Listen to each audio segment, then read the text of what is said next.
Ano yun ay serious illegal detention yan.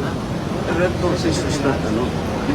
A red notice is supposed to be issued and only be issued based on a warrant of arrest, but there should be a copy of the warrant of arrest.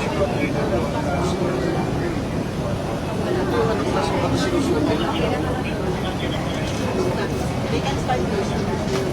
They can first in it. Nakalak din yun. What it is. Nakalak din yun. No, they can clean it back. So, pwede ko na ba? Diba? Tapos yung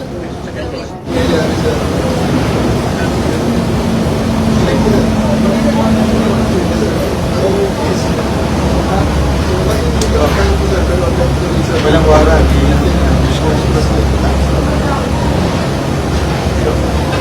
Red notice lang. Red notice lang. Red notice lang. Walang warrant.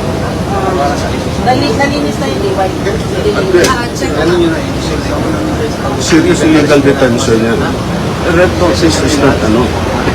A red notice is supposed to be issued and only be issued based on a warrant of arrest, but there should be a copy of the warrant of arrest.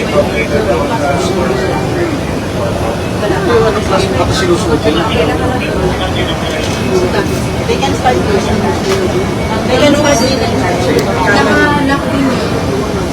What it is. Nakalak din yun. No, they can clean it back. So, pwede ko na ba? Diba? Tapos yung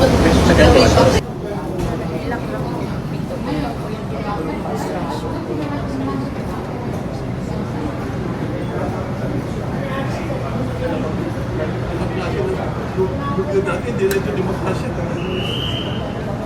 Even the basic constitutional right of person is being deprived, being denied.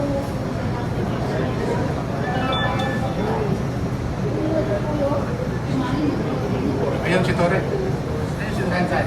Ano? Papunta na rin. Dito rin.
Hindi ba talaga pwede papasukin, boss? Kahit mga abogado lang ni Doktor. Abogado, doktor.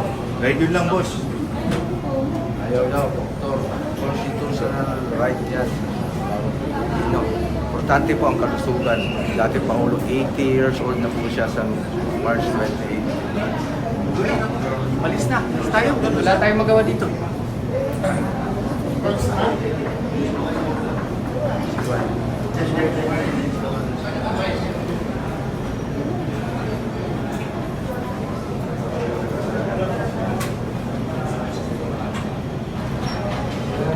Alis na po.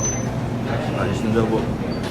So ayun po mga kababayan, yung ganap ngayon doon sa NAIA Terminal 3 na talagang sandamakmak na mga pulis yung nakaabang doon ngayon mga kababayan, no? Para sa pagdating ni PRRD yung mula sa Hong Kong at question nga po ni attorney or dating executive secretary Michel Dia itong hawak na papel or arrest warrant ni General Torre mga kabayan. So sabi nga doon ni Executive Secretary na illegal or serious illegal detention yun pag gagawin nila, pag arestuhin nila si PRRD mga kababayan. yun po yung mangyayari daw mga kababayan, illegal detention or serious illegal detention yun yung mangyayari pag ipapatupad nila or arestuhin talaga nila si PRRD. So ano pong opinion niyo mga kababayan, no? Abangan po natin to dito or tutukan natin itong ganap ngayon doon sa NAIA Terminal 3 mga kababayan.